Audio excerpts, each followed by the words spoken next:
Good evening everyone, this is Jagadish. ఈరోజు మనం సమబాహు త్రిభుజంలోని బాహ్యంగా మరియు అంతర్లిఖించబడిన వృత్తం యొక్క ప్రాపర్టీస్ చూద్దామండి. So a triangle is circumcircle and incircle. దీన్ని సర్కమ్ సర్కిల్ అంటారు, దీన్ని ఇన్ సర్కిల్ అంటారు. ఈ సమబాహు త్రిభుజం యొక్క ఒక భుజము ఏ, అన్ని భుజాలు సమానంగా ఉంటాయి ఒకటి ఏ. ఇది ఇన్ రేడియస్ అండి.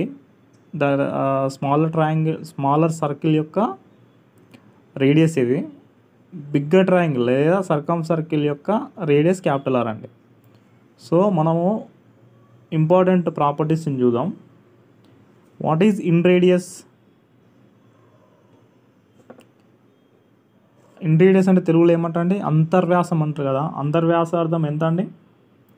Side by 2√3. సో దీన్ని ఏమని రాయొచ్చు? హైట్ బై 3 అంటే దీన్ని h/3గా రాయొచ్చు.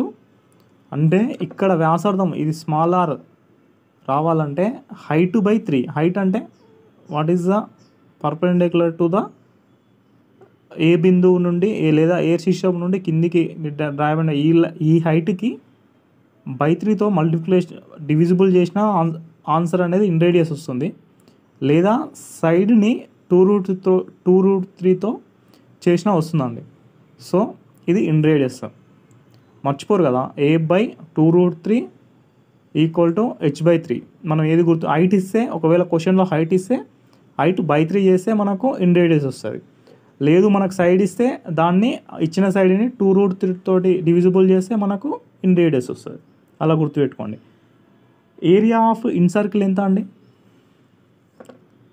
Area of in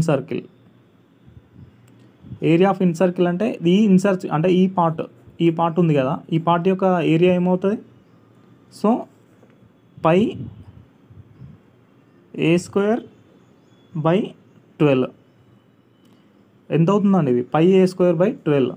so area of incircle అంటే what is the area of circle యొక్క ఏరియా ఎంత అండి? πr².